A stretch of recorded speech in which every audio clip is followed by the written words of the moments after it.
ದೇವರ ನಾಮಕ್ಕೆ ಮಹಿಮೆ ಉಂಟಾಗಲಿ. ಈ ವೇಳೆಯಲ್ಲಿ ಒಂದು ವಾಕ್ಯ ನಾವು ಓದಿಕೊಳ್ಳೋಣ. ಕೀರ್ತನೆ 2:12 ವಚನ. ಆತನ ಮಗನಿಗೆ ಮುದ್ದಿಡಿರಿ, ಇಲ್ಲವಾದರೆ ಆತನ ಕೋಪವು ಬೇಗನೆ ಪ್ರಜ್ವಲಿಸಲು ನೀವು ದಾರಿಯಲ್ಲೇ ನಾಶವಾಗಿದ್ದೀರಿ. ಆತನ ಮೊರೆ ಹೊಕ್ಕವರೆಲ್ಲರೂ ಧನ್ಯರು. Amen, hallelujah. ದೇವ್ರ ವಾಕ್ಯ ಹೇಳುತ್ತೆ, ಆತನ ಮಗನಿಗೆ ಮುದ್ದಿಡಿರಿ, ಇಲ್ಲವಾದರೆ ಆತನ ಕೋಪವು ಬೇಗನೆ ಪ್ರಜ್ವಲಿಸಲು ನೀವು ದಾರಿಯಲ್ಲೇ ನಾಶವಾಗಿರಿ ಎಂದು ದೇವ್ರ ವಾಕ್ಯ ಹೇಳುತ್ತೆ. ಆತನ ಮಗನಿಗೆ ಮುದ್ದಿಡಿರಿ ಅಂದರೆ ದೇವರ ಮಗನಾದ ಯೇಸುಗೆ ಏನು ಮಾಡ್ಬೇಕಂದ್ರೆ ಮುದ್ದಿಡಿರಿ ಅಂದರೆ ದೇವನ್ನ ಈ ಕೊನೆ ದಿನಗಳಲ್ಲಿ ಏನು ಮಾಡಬೇಕು? ಆಶ್ರಯಿಸಿಕೊಳ್ಳಬೇಕು.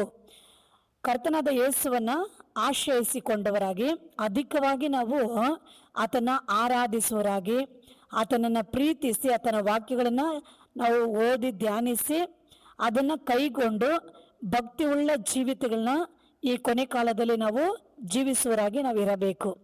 ಅನೇಕರು ದೇವರನ್ನು ಆರಾಧಿಸೋದೇ ಇಲ್ಲ ಅಂತಾರೆ. ಕುಟುಂಬಗಳಲ್ಲಿ ಬೆಳಗಿನ ಜಾವದಲ್ಲಿ ದೇವರನ್ನ ಆರಾಧಿಸೋದಿಲ್ಲ. ಪ್ರತಿ ವಾರದಲ್ಲಿ ದೇವರ ಆಲಯಗಳಲ್ಲಿ ಬಂದು ದೇವರನ್ನ ಆರಾಧಿಸೋದಿಲ್ಲ. ಸಭೆಗಳಲ್ಲಿ ಯಾವ ರೀತಿ ಉಪವಾಸ, ಫಂಕ್ಷನ್ಗಳು, ರಾತ್ರಿ ಕೂಟಗಳು, ಈ ರೀತಿಯಾಗಿ ಯಾವುದಿದ್ರೂ ದೇವ ಜನರು ಅಧಿಕವಾಗಿ ಬಂದು ದೇವರನ್ನ ಆರಾಧಿಸಲ್ಲ. ಯಾಕಂದರೆ ಅವರು ಅನೇಕ ಕೆಲಸಗಳಲ್ಲಿ ಬ್ಯುಸಿಯಾಗಿರ್ತಾರೆ. ಕೆಲಸಕ್ಕೆ ಹೋಗ್ಬೇಕು, ಮನೆ ಕಾರ್ಯಗಳು ನೋಡಬೇಕು, ಮಕ್ಕಳು ನೋಡಬೇಕು, ಹೊರಗಡೆ ಬಿಸ್ನೆಸ್ಗಳು ನೋಡಬೇಕು, ವ್ಯಾಪಾರಗಳು ನೋಡಬೇಕು. ಅವರವರ ಪ್ರತಿನಿತ್ಯದ ಕೆಲಸಗಳಲ್ಲಿ ಅವರು ಹೆಚ್ಚು ಬ್ಯುಸಿ ಆಗಿಬಿಡ್ತಾರೆ.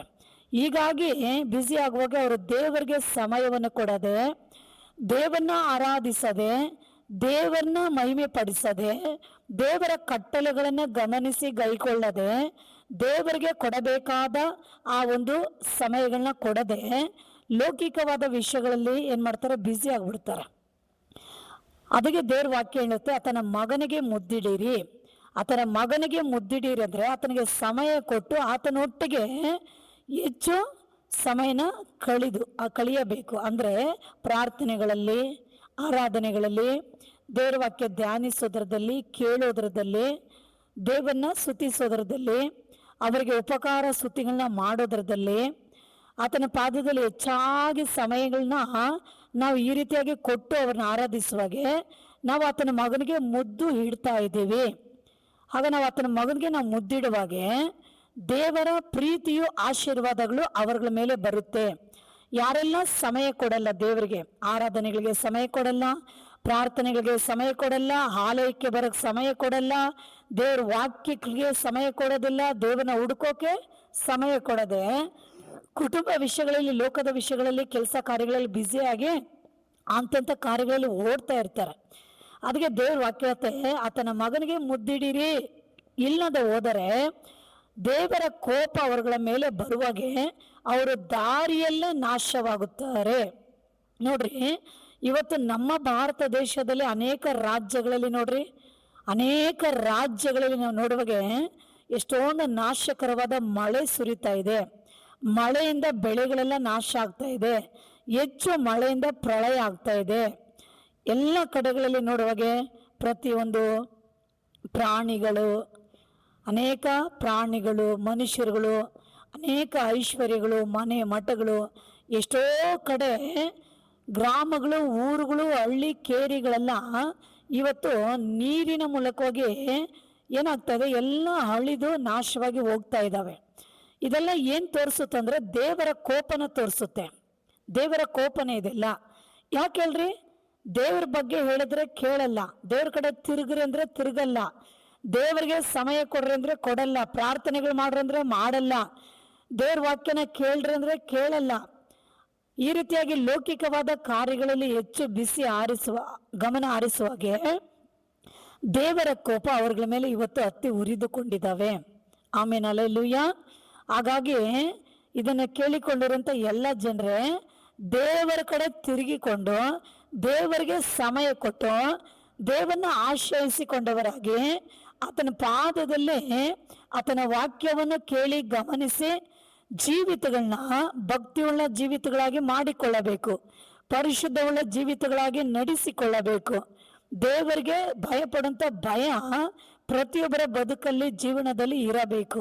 ಅದನ್ನು ಬಿಟ್ಬಿಟ್ಟು ಲೋಕದ ಕೆಲಸಗಳು, ಲೋಕದ ಕಾರ್ಯಗಳು, ಕುಟುಂಬದ ಕೆಲಸಗಳು, ಕುಟುಂಬದ ಕಾರ್ಯಗಳು, ತಮಗಿಷ್ಟ ಬಂದಾಗ ಲೋಕದ ಕಾರ್ಯಗಳಲ್ಲಿ ದುಡಿಮೆಗಳು, ಸಂಪಾದನೆಗಳು, ಲೋಕದ ಕಾರ್ಯಗಳಲ್ಲಿ ಮುಂದುವರಿಯಬೇಕು, ಅದರಲ್ಲಿ ಸಂಪಾದಿಸ್ಬೇಕು, ಗಳಿಸ್ಬೇಕು.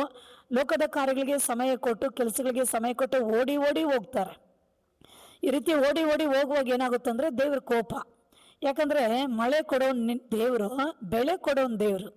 ಮಳೆ ಕೊಟ್ಟು, ಬೆಳೆ ಕೊಟ್ಟು, ಆಹಾರ ಕೊಟ್ಟು, ಆರೋಗ್ಯ ಕೊಟ್ಟು, ಆಯುಸ್ ಕೊಟ್ಟು ನಡೆಸ್ಕೊಂಡಿರೋ ದೇವರಿಗೆ ಅವ್ರನ್ನ ಹುಡುಕಿ ಅವ್ರಿಗೆ ಕೃತಜ್ಞತೆ ಹೇಳದೆ, ಅವ್ರನ್ನ ಸ್ತುತಿಸದೆ, ಸ್ತೋತ್ರಗಳನ್ನ ಸಲ್ಲಿಸದೆ, ಲೋಕದ ಕಾರ್ಯಗಳಲ್ಲಿ, ಕುಟುಂಬದ ಕಾರ್ಯಗಳಲ್ಲಿ ಹೀಗೆ ಓಡ್ತಾ ಇದ್ರೆ ಏನಾಗುತ್ತೆ? ಕೊಟ್ಟ ದೇವರಿಗೆ ಕೋಪ ಬರುತ್ತೆ. ಕೊಟ್ಟ ದೇವರಿಗೆ ಕೋಪ ಬರುತ್ತೆ. ಕೋಪ ಬರೋಗೆ ಜನರು ನೋಡ್ರಿ, ಅವ್ರ ಬಾಳು ಬದುಕು ಎಷ್ಟು ಬೇಗನೆ ಭೂಮಿಯಿಂದ ಗತಿಸಿ ಹೋಗ್ತಾ ಇದ್ದಾರೆ.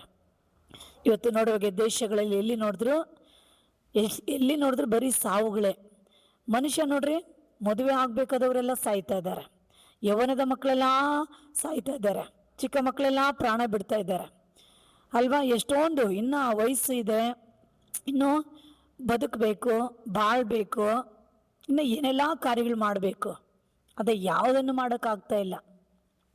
ಕೆಲಸಕ್ಕೆ ಹೋಗೋರು ದಾರಿಯಲ್ಲೇ ಹೋಗ್ಬಿಡ್ತಾರೆ, ಶಾಲೆ ಕಾಲೇಜುಗಳಿಗೆ ಹೋಗೋ ಮಾರ್ಗಗಳಲ್ಲೇ ಹೋಗ್ಬಿಡ್ತಾರೆ. ಆಮೇಲೆ ಅಲ್ಲೆಲ್ಲೂಯ್ಯ ವ್ಯಾಪಾರಗಳಿಗೆ, ಬಿಸ್ನೆಸ್ಗಳಿಗೆ, ಹೊಲ ಗದ್ದೆಗಳಿಗೆ ಹೋಗುವಾಗೆ ಆಯಾಯ ದಾರಿಗಳಲ್ಲೇ ಅಳಿದು ಹೋಗ್ತಾ ಇದ್ದಾರೆ. ದೇವ್ರ ವಾಕ್ಯ ನೋಡ್ರೆ ಹಾಗೆ ಹೇಳ್ತಾ ಇದೆ, ದಾರಿಯಲ್ಲೇ ನಾಶವಾಗ್ತೀರಾ ಅಂತ ವಾಕ್ಯ ಹೇಳ್ತಾ ಇದೆ. ಇವತ್ತು ದಾರಿಗಳಲ್ಲಿ ನೋಡೋಕೆ ಎಷ್ಟು ಅಪಘಾತಗಳು, ದಾರಿಯಲ್ಲಿ ನೋಡೋಕೆ ಎಷ್ಟೊಂದು ಕರೆಂಟ್ ಶಾಕ್ಗಳು, ಎಷ್ಟೊಂದು ಕಾಡು ಮೃಗಗಳು, ಎಷ್ಟೊಂದು ನಾಯಿ ಹಾವುಗಳು ಜನಗಳ ಕಚ್ಚಿ ಸಾಯಿಸ್ತಾ ಇದೆ ನೋಡ್ರಿ. ಹೋಗೋಂಥ ರಸ್ತೆಗಳಲ್ಲಿ ಆಟೋಟಕ್ಕಗಳಾಗ್ತಾ ಇದ್ದಾವೆ. ಹೋಗೋಂಥ ದಾರಿಗಳಲ್ಲಿ ಇದಕ್ಕಿದ್ದಾಗೆ ಮನುಷ್ಯ ಏನು ಮಾಡ್ತಾನೆ?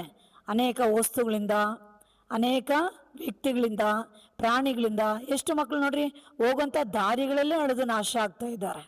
ಇದೆಲ್ಲ ನೋಡೋಕೆ ಎಷ್ಟು ಭಯಂಕರವಾಗಿದೆ, ಎಷ್ಟೊಂದು ಒಂದು ಕಡೆ ದುಃಖನೂ ಆಗ್ತಾ ಇದೆ. ಯಾಕೆಂದರೆ ಸೃಷ್ಟಿಕರ್ತನನ್ನು ಮರೆತು ಬಿಟ್ಟಿದ್ದಾರೆ. ಬೆಳೆ ಕೊಡೋನು, ಮಳೆ ಕೊಡೋನು, ಆಯುಸ್ ಕೊಟ್ಟು, ಆರೋಗ್ಯ ಕೊಟ್ಟು, ಭೂಮಿಯಲ್ಲಿ ಬದುಕುವಾಗೆ ಮಾಡಿರೋ ದೇವನ್ನ ಒಂದು ಕಡೆ ಬಿಟ್ಬಿಟ್ಟು ಅವರವರ ಕಾರ್ಯ ಕೆಲಸಗಳಿಗೆ ತಬಕಪಟ್ಟು ಓಡಿ ಓಡಿ ಹೋಗುವಾಗೆ ನೋಡ್ರಿ ಈ ಥರ ನಾಶಗಳು, ಈ ಥರ ತೊಂದರೆಗಳು, ಈ ಥರ ಆಪತ್ತುಗಳನ್ನ ನಾವು ಸಂಧಿಸ್ಬೇಕಾಗುತ್ತೆ.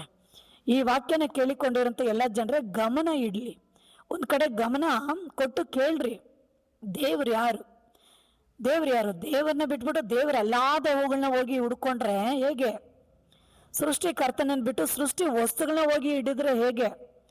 ದೇವರನ್ನ ಬಿಟ್ಟು ಮನುಷ್ಯರನ್ನೇ ಹಿಂಬಾಲಿಸ್ಕೊಂಡು ಹೋದ್ರೆ ಹೇಗೆ?